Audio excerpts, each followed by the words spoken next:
Canada immigration વિશે ગુજરાતમાં ફેલાયેલી ગેરસમજો અને ભ્રમ વચ્ચે કેનેડાના લાયસન્સ ધરાવતા ઇમિગ્રેશન કન્સલ્ટન્ટ સુનિલ વ્યાસે જણાવ્યું કે કેનેડા ઇમિગ્રેશન બંધ નથી, પરંતુ હવે ખોટું આયોજન, કોપી પેસ્ટ અભિગમ અને પ્રવાહ આધારિત નિર્ણયો સ્વીકાર્ય રહ્યા નથી. મારું નામ સુનિલ વ્યાસ છે. હું RCIC IRB છું, Canadian government approved લાયસન્સ્ડ immigration consultant છું. અમારી ઓફિસ અહીંયા કેનેડામાં છે, મિસિસાગામાં, અને મારી ઓફિસ અમદાવાદમાં છે, ગુજરાત માટે, અને કેનેડામાં છે. કેનેડામાં કોઈને કંઈક ક્વેરી હોય, કંઈ કન્સર્ન્સ હોય તો એ લોકો માટે. મારો આજનો જે વિશેષ મુદ્દો છે, આજનો જે વિશેષ ટોપિક છે, દેટ ઇઝ કે અત્યારે કેનેડામાં PR કેવી રીતે ઇઝી થઈ શકે છે, કેનેડામાં લોકો સ્ટ્રગલ કેમ કરે છે, લોકો કેમ પાછા આવી રહ્યા છે, કેમ એમને સાચું માર્ગદર્શન નથી મળી રહ્યું.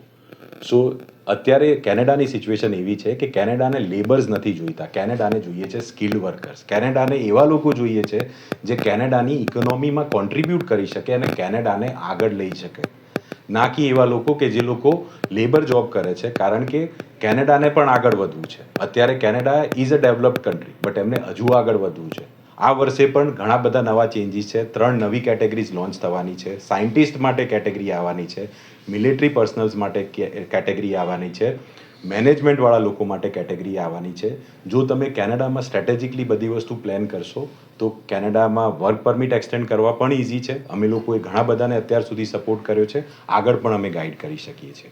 જે લોકોના વર્ક પરમિટ એક્સપાયર થાય છે એમને એક વસ્તુ સમજવાની જરૂર છે કે નાનો સાચો અર્થ ના ત્યારે જ હોય જ્યારે તમે હાર માની લો. જો તમને એવું હોય કે મારે કેનેડાથી નથી જવું પાછા, મને કોઈ એક રીઝન મળે, કોઈ એક વે મળે જેનાથી હું મારું વર્ક પરમિટ એક્સટેન્ડ કરી શકું, તમે 2 વર્ષ એક્સટેન્ડ કરી શકો, પછી આગળ 7 વર્ષ સુધી તમારો વર્ક પરમિટ આગળ એક્સટેન્ડ કરી શકો છો. સ્ટુડન્ટની જે ઇમિગ્રેશન જર્ની છે, જે ગુજરાતથી ઘણા બધા લોકો કે એજન્ટ્સની વાત કરીશ, અત્યારે એજન્ટ્સ એક વસ્તુ પર ફોકસ કરે છે કે કેવી રીતે મને કમિશન વધારે મળશે, કે હું શું કરીશ તો મારું કમિશન વધારે હશે, મને કોલેજમાંથી કમિશન વધારે મળશે, ના કે હું એવી રીતે સ્ટુડન્ટને હેલ્પ કરું કે એને આગળ પાથવે પ્લાન કરવા માટે, PRના પાથવે પ્લાન કરવા માટે હેલ્પ થઈ શકે. લાઈક એક કોલેજ કે એક યુનિવર્સિટી ચેન્જ કરવાથી, કાં એક પ્રોગ્રામ ચેન્જ કરવાથી એ લોકોનું PR 2 થી 5 વર્ષ જલ્દી થઈ શકે છે. બટ લોકોને આ નોલેજ નથી. લોકો કમિશન પાછળ પડ્યા છે, ના કે રાઇટ સ્ટ્રેટેજી માટે. હું ઇન્ડિયા આવ્યો છું અત્યારે સો દેટ હું રાઇટ એડવાઇસ આપી શકું. હું વિઝા નથી વેચતો, હું ફ્યુચર પ્લાનિંગ કરીને આપું છું, જે અમારી એક્સપર્ટાઇઝ છે. સો જો તમારે કોઈ સ્ટ્રેટેજીસ બનાવવી હોય તો તમે સ્ટ્રેટેજીસ અમારા થ્રુ બનાવી શકો, કાં પછી તમને ગુજરાતમાં કે કેનેડામાં જેના પર કોન્ફિડન્સ હોય, જે તમને ગાઈડ કરી શકતા હોય રાઇટ વે, એનો કોન્ટેક્ટ કરો. અને જ્યારે બધા રસ્તા પૂરા થઈ જાય ત્યારે યુ નો ધ પ્લેસ. અમદાવાદમાં અને મિસિસાગામાં અમારી ઓફિસ છે.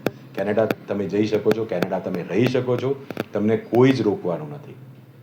અમદાવાદમાં અમારી ઓફિસ CG રોડ પર છે, એસોસિએટ પેટ્રોલ પંપની પાછળ, અશ્વરથ કોમ્પ્લેક્સમાં છે. તમને અમારી ડિટેલ્સ વેબસાઇટ પર મળી જશે, અમારા કોન્ટેક્ટ નંબર્સ મળી જશે. અમે લોકો સોશિયલ મીડિયા પર, ઇન્સ્ટાગ્રામ પર, ફેસબુક પર, યુટ્યુબ પર, બધી જગ્યાએ અમે છીએ.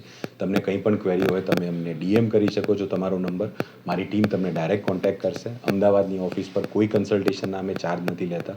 અમે રાઇટ ગાઈડન્સ આપવામાં બિલીવ કરીએ છીએ, સો દેટ તમે છેતરાઈ ના જાઓ. તમારા પૈસા તમે રાઇટ વેથી સ્પેન્ડ કરશો તો તમને જ એનો ફાયદો થશે. કેનેડા જવા માટે લાખો રૂપિયા ખર્ચવાની કોઈ જરૂર નથી. નોમિનલ પૈસામાં તમે કેનેડા જઈ શકો છો.